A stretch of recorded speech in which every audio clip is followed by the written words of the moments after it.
Hello, and welcome to 10 Lessons Learned, where we talk to leaders and luminaries from all over the world to dispense wisdom for career, business, and life in order to make the world wiser lesson by lesson. My name is Diana White, and I'm your host for this episode. I've got a question for you all. Have you ever struggled with achieving a goal, battling obstacle after obstacle, while still not seeing the needle move? Some may say persistence is key, but our guest has another take on this. Just wait till you hear about this lesson. Our returning guest today is CJ Cornell. Today, CJ will provide insight into new lessons he's learned since our last time together on the show. I'm excited to share them with you and to hear what CJ is currently working on. CJ, welcome back to the show. Give everyone a refresher of your background. Good, I will. But first, hi, Diana.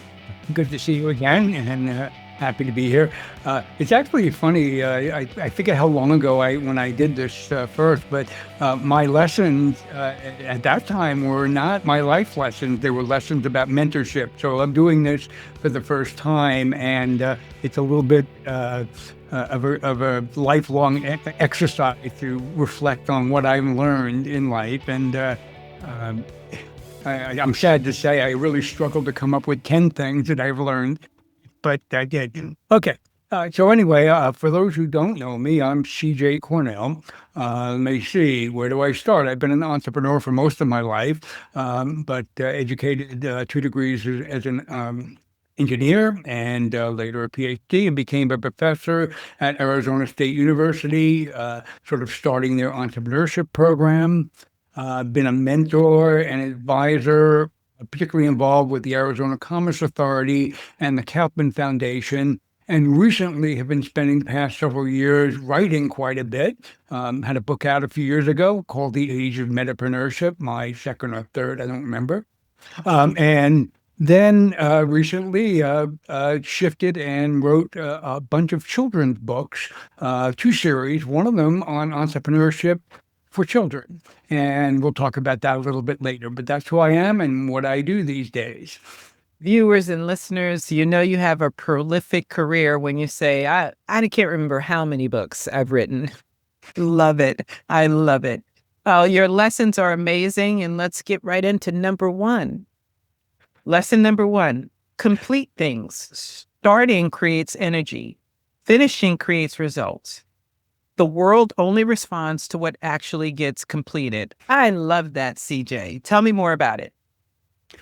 Yeah, that's been a mantra my whole life. It doesn't mean I lived it, but it's been a mantra my whole life of, it's not enough that you're working on cool things and toiling away at it, finishing it, even if it's not perfect the way you wanted it, getting an iteration, getting something out there. Otherwise, it doesn't count, actually. About how much time you're spending on it. And I wish I'd lived that more and learned it early. So true. I remember having a client who was working on an application that would revolutionize how accounting is done. And I remember asking, well, how long have you been working on this? How long has it been in beta? And they said 10 years. And I said, when are you going to actually put it out there to the world? It's not ready yet. And I just thought that was so funny. When will it be ready? 10 years is a long time. Lesson number 2. Knowing who you are and what you want is more powerful than being smart, skilled, or ambitious. Well, for me, it took a little while to have my focus of what who I was and what I wanted out of life. At first I thought I was going to be an engineer and an academic, and then that shifted. But I'll tell you, the people that find that out early, what their calling is, what they really want, very powerful. It's very powerful to meet somebody or to be somebody who knows exactly who they are and what they want, and are going after it. And so it's not a crime that you don't know, but that should be your mission, is to find out, especially if you're younger, to try things, not to latch on to the first interesting thing, but once you find that out, what your calling is, and it shouldn't be what your parents say it is or what other people say, but where your passion is. Don't follow your passion. You should find your passion. And that's about knowing who you are and what you want. You know what, CJ? I feel like there are a lot of people that put way more stock into a particular talent, an innate talent, and make that the deciding factor as opposed to really figuring out what they love. So I'll give you an example. Somebody that's really, really great at singing, or somebody that's really, really great at basketball, or somebody that's really, really great at drawing. All of a sudden now that is for the world, their life's passion, and that's what they should pursue. But what about the rest of us that don't have an innate talent like that? We've got to figure out what we really want to do, right? And so I think that, and even the people that have those skills, I know a lot of people who are doing amazing things, and then you find out that they have this just raw talent that they've had all their lives, and you're like, oh my gosh, why didn't you pursue this? And they're like, oh no, I love it, but that wasn't what I wanted to pursue. Well, I'm going to say a phrase that mostly applies here, but it's a complete phrase, which is skill does what it's been taught, talent does what it can, and genius does what it must. And so, but I've always been a little skeptical of talent, and I'll tell you why. Is let's say you had a real talent for Excel spreadsheets. Okay, you're really good at it. You had a real talent for it, and you work in an organization. So you're good at it. People love what you do, and they're always going to come to you with Excel spreadsheets. All right, and you're going to be inundated with Excel spreadsheets. And when it comes time for promotions, no one's going to want to promote you because you're the guy who does Excel spreadsheets. All right, and so that talent all of a sudden becomes an anchor. Okay. Yeah. If you have a talent for one thing, there's a phrase that the recently departed Scott Adams used to say, which is called a talent stack. That's a little bit different, which is integrating different talents. You don't have to be good at any one thing, but if you start becoming somewhat good at a number of things, now you become really useful, not just to other people, but to yourself. Because again, if you're going in depth and focusing, yeah, you become an expert. That's great if that's what you want to do, but that means you can't do anything else. And so that's the problem sometimes with talent is that you start doing what you have a knack for, and you end up not exploring other areas. And that's why I'm a little skeptical of talent and just not only the word, but the usefulness of just talent, without denigrating anyone with a real innate talent, let's say for something physical, sports or so. But, even that, unless you're physically disabled, you can develop a talent for different things like that. And we can go into depth on that on a whole nother podcast one day. I know. I could have you back on this show again and again and again. So we've got something else to talk about for the next time you're on. Lesson number 3, understanding the problem is almost always more powerful than being able to deliver the solution. I resonated with this so much. Talk to me about it. Well, that first came from my advice to entrepreneurs, all entrepreneurs, but much larger than that. So for entrepreneurs, they would come with a great solution to a problem. And I would always say, no, be the expert in the problem, not the solution. Understanding the problem means understanding all the surrounding issues. So a great example is in the 90s, Microsoft, Google, and Apple in the 90s, saw digital television. And they looked at the cable companies and they said, well, how hard can it be? We're better at technology. We're better. We can come out with a set-top box and we'll take over. And it cost them collectively probably about $50 billion to learn that lesson, that having a better solution meant nothing because they didn't understand the problems of the cable industry. They didn't understand the different nuances of it, whereas Comcast and the others did. Now, it took about maybe 10 to 15 years, and eventually Apple and Google and all of that prevailed. But it cost them a lot because they focused on the solution. They did not focus on understanding the problem. And that's a persistent one with entrepreneurs. But the same thing, is, you walk in, let's say you're a consultant, you walk in and you say, look, I've got this method. I've got this method. I've got this method. It works every time. They don't care. They want to know that you understand the problem. And you can extrapolate that to almost anything, even relationships. I'm married. My wife tells me, something's bothering her. Does she want to hear the solution from me? No, she wants to know I understand the problem. Okay. And so that's advice that I live by quite often. Well, you're a wise man, CJ. You're a wise man. Now, lesson number 4 goes back to what we talked about with talent and skill. And I love that it goes full circle. Lesson number 4, having hands-on skills and expertise is often as much of a curse as an advantage.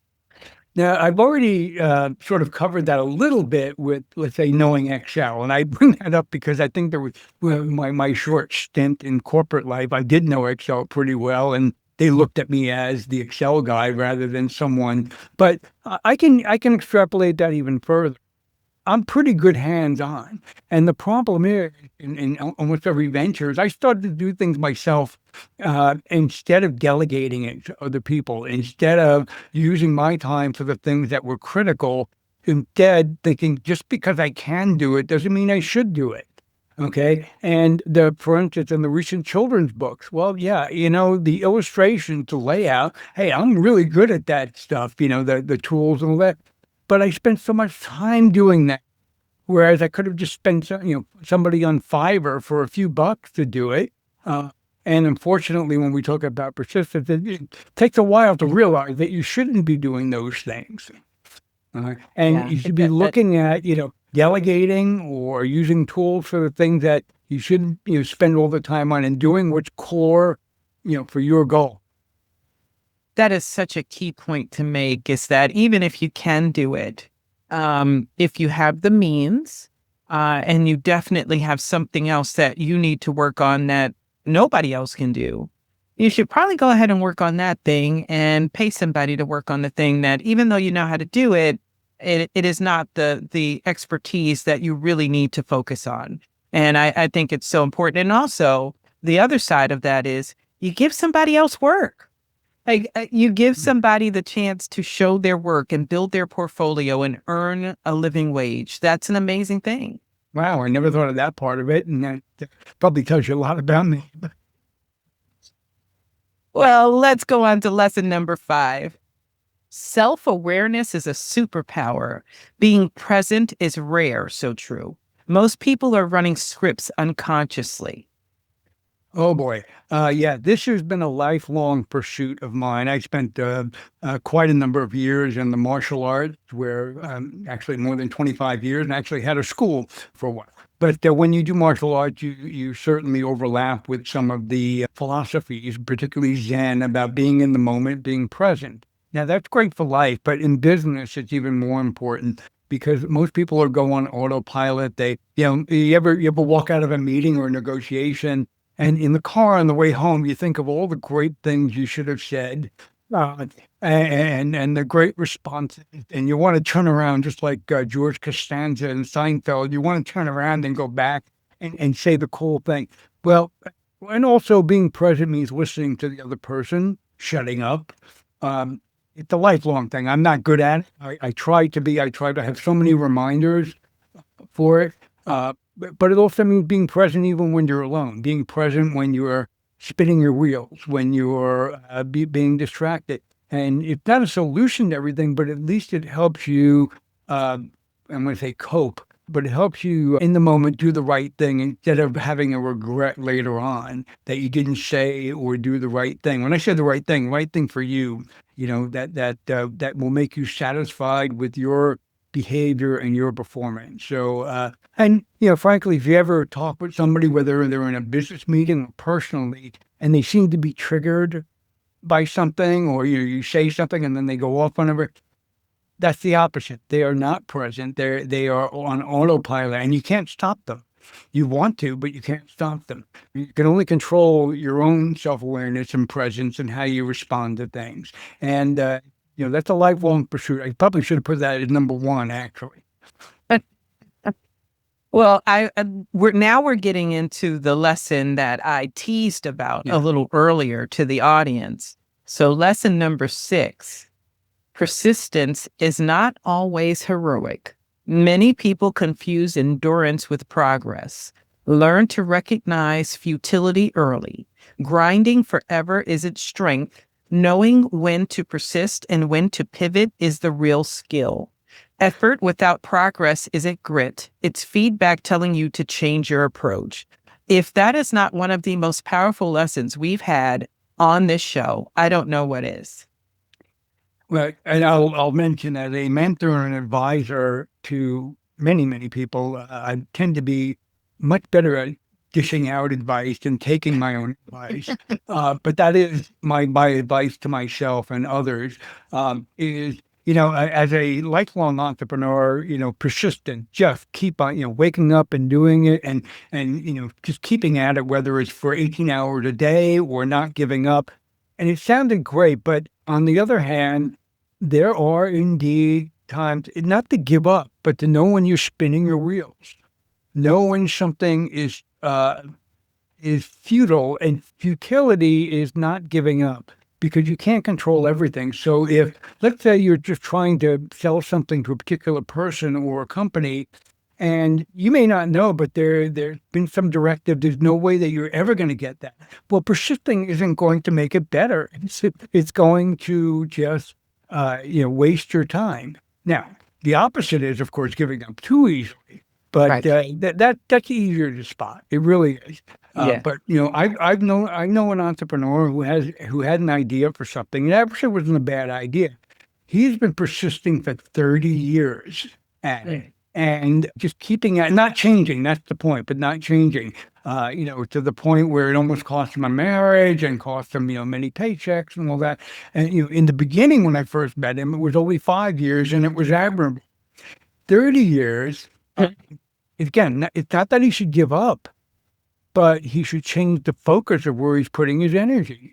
And by the way, I do this all the time, whether it's, okay, there's a tool that should be able to achieve something I want, and it should take 5 minutes. Okay. 15 hours later, I'm still at it because it still should take only 5 minutes. Okay. Well, when should I give up? When should I Right. try something else? Because it's obviously, while it should work, it's obviously not for me right now.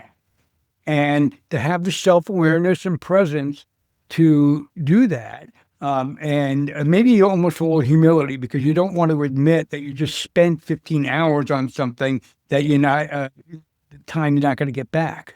But if you keep at it, it's going to get worse. That's also the sunk cost fallacy, right? I've already put Very 15 true. hours in. What's another two? And that, again, takes a credible amount of self-awareness to know when, well, you're persistent. It's not that you shouldn't persist, but at this point in time, not time well spent, and to move on to a different path. And I don't know if you did this on purpose, but I'm going to run with it. You've got your lessons here. Let's talk about what we've learned so far. If you commit to knowing who you are, if you commit to understanding the problem, you have the skill sets. And if you're self-aware, it's quite easy for you to figure out on your own when you've given enough to this particular task in this way and where you need to pivot. I think that's absolutely phenomenal. Like, you literally laid out a blueprint in the first 6 lessons on that. I love it, but only CJ could do that. Only CJ could do that. Lesson number 7. Patience does not equal inaction. Some things need time to mature, while others are ruined if rushed.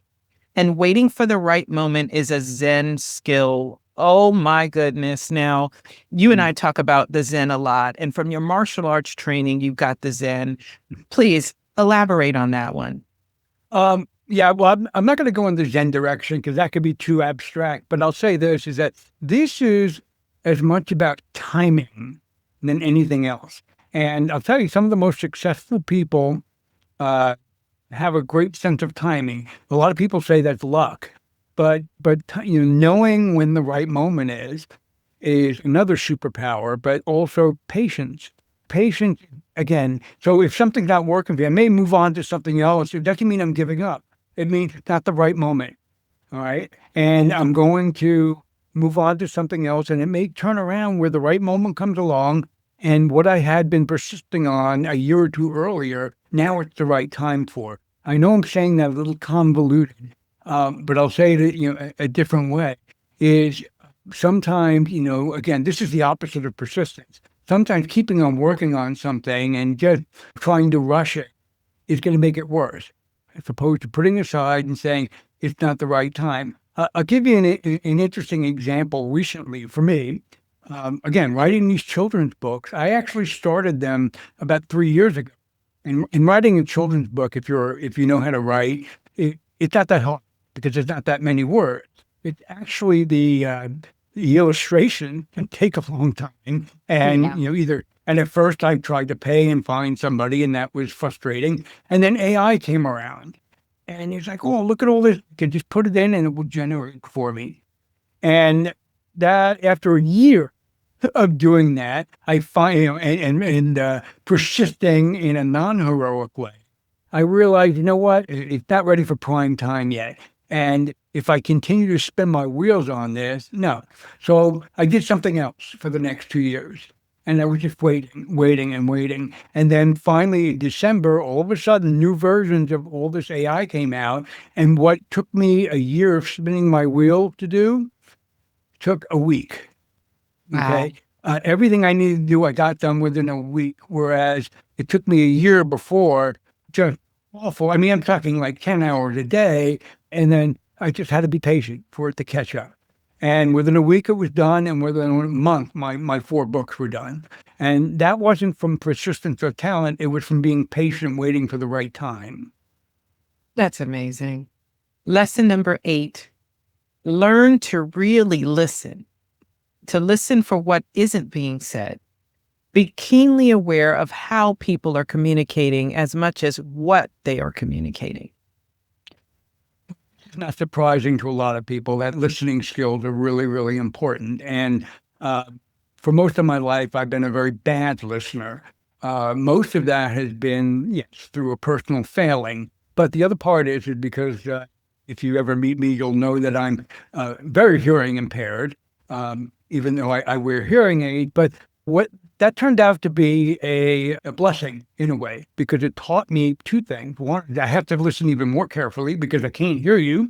And number 2 is it made me a lot more sensitive to the body language and the way things are being said, particularly when I can't hear. And after a while, I realized that I was actually getting more out of the conversation by not just hearing the word. And frankly, half the time I couldn't hear the words.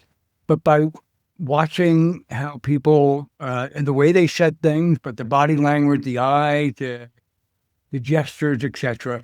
And so many times when people were saying yes, yes, yes to something and their enthusiasm, I could look at them and say, no, they don't really mean this. And that type of skill set. Now there are others who are just so natural at it, and I'm envious, really so natural at it. But listening is also, that type of skill is great because you can hone in on what people really want, particularly if they're a customer or if you're an entrepreneur and you want to come up with a solution.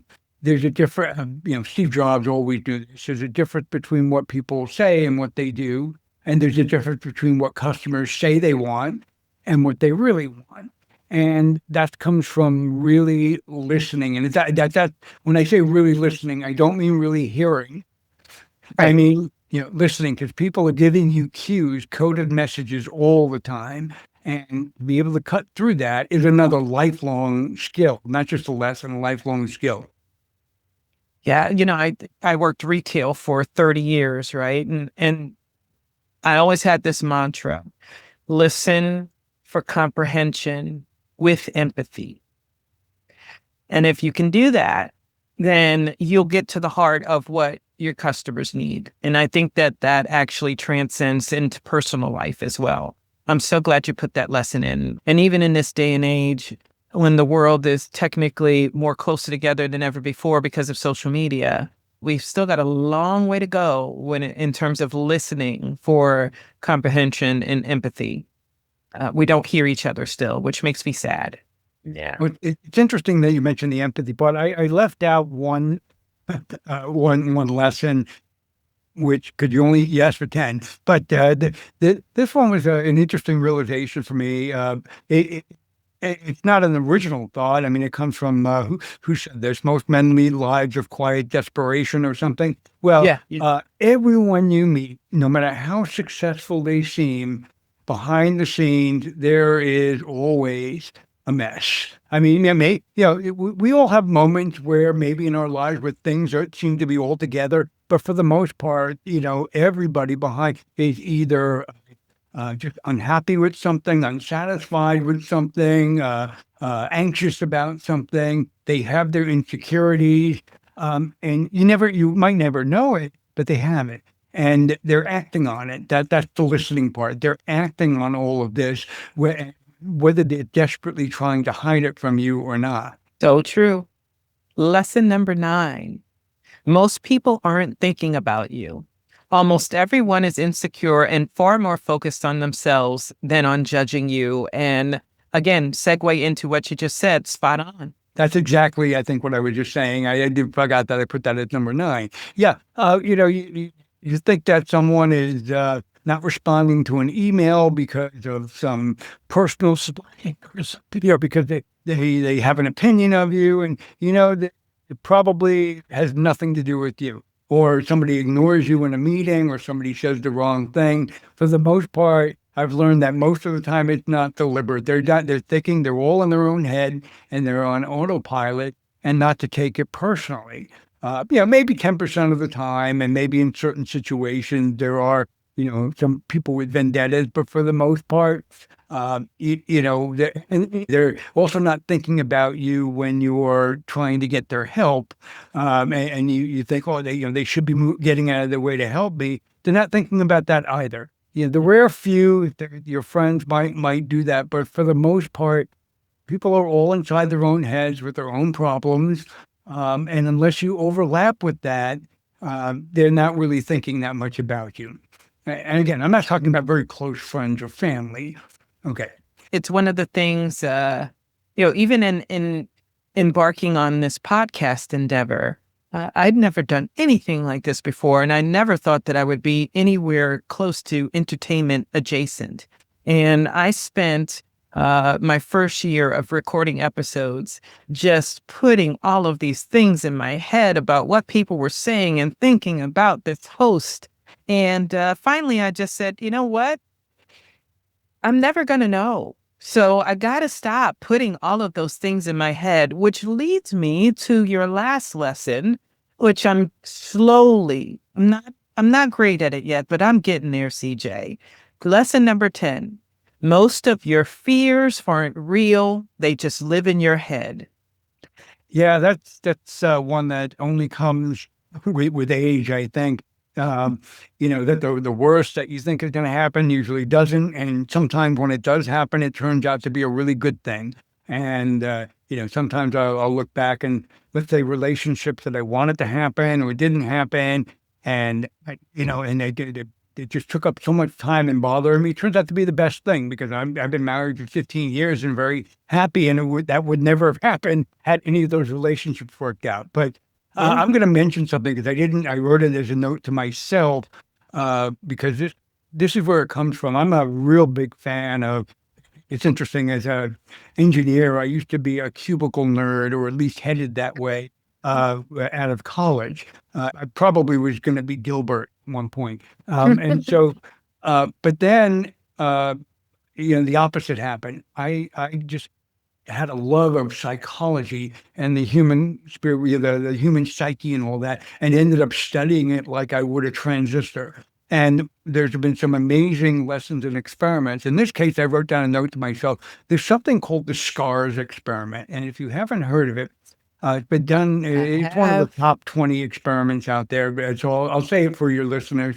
There was an experiment where what they did was they took people and they made them up on their faces with makeup artists, and they would put these ugly scars on their face with the intention of having them go out into the public and the world and experience the negative reactions, the discrimination, being ignored or being dismissed in meetings, etc., because they were disfigured or not attractive. And before they went out, the makeup artist, you made sure that they were perfect and gave them one last, wipe with the cloth before they went out.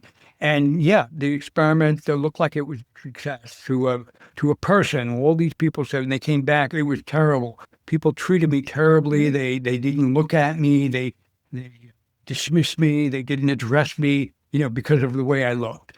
What they didn't know is right before they went out, the last wipe that they gave them from the makeup artist, they took off the scars and the makeup. So all these people went out there the way they normally look, not disfigured, nothing.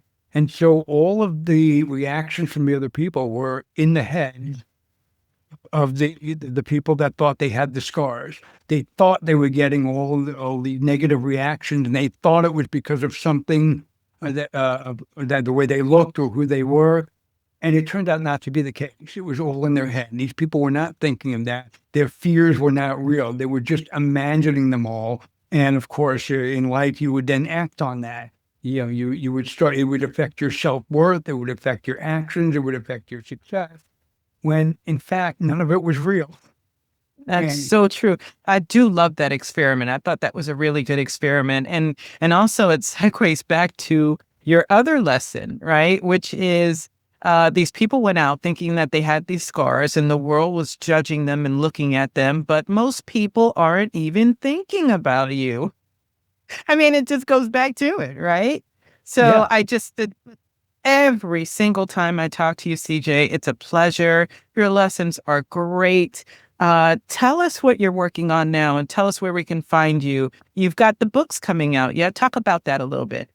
Yeah, so I have, just starting in the beginning of January, 2 separate children's book series. One is for children and lessons. The first 2 books I'm holding them up, but it's called Daddy is an Entrepreneur, and there's a parallel book, Mommy is an Entrepreneur. And this one is explaining entrepreneurship just to small children, but it's part of a series. The next follow-up in that book is for a slightly older audience, 8 to 12, about how entrepreneurs spot problems and come up with ideas. And we call them uh-ohs and ahas. And that's coming out within the next couple of weeks. And then after that, it's a workbook between parent and child for entrepreneurship. And so the first 2 books have just been released, and the next 2 will come out in February. Then there's a separate book called the Bailey Bear series. Bailey is a precocious rescue Pomeranian, and the books are about life lessons learned through the eyes of a little Pomeranian. So the first one is about belonging and finding his way home. The second book is Bailey Gets a Job, and it's how Bailey saves his hearing-impaired dad from a fire and becomes a service dog, a superhero. And the next book is after that. And so those 2 are released right now. You can get them on Amazon. The next book is coming out in February, and that's Bailey and the Bully, and where Bailey meets a bully in the dog park and how him and his little friend deal with bullies. And so there's 7 books in that series. The third one is coming out in February. And also, I've been very busy coming out at the end of February, not a children's book. It's called The Startup Brain Trust, and it's about modern startup mentorship, about mentorship for the 21st century, about how it's as deliberate and specific as the lean startup was for entrepreneurs. And this is, again, about mentorship for the 21st century, a framework for mentors and the entrepreneurs who work with mentors. I love it all. I want Bailey on my show. Bailey's got some lessons. I want Bailey on my show. Wish I had known. He's sleeping right now. Sleeping? Oh, that is wonderful. Well, let's close this out. I'd love to thank our guest, CJ Cornell, for joining us today. You've been listening to 10 Lessons Learned. This episode is produced by Robert Hossery. Please tell us what you think of today's lessons. Go ahead and hit that like button, subscribe, and turn on a notification bell so you don't miss an episode of the only podcast that makes the world wiser lesson by lesson. Be safe out there, everybody. Thank you.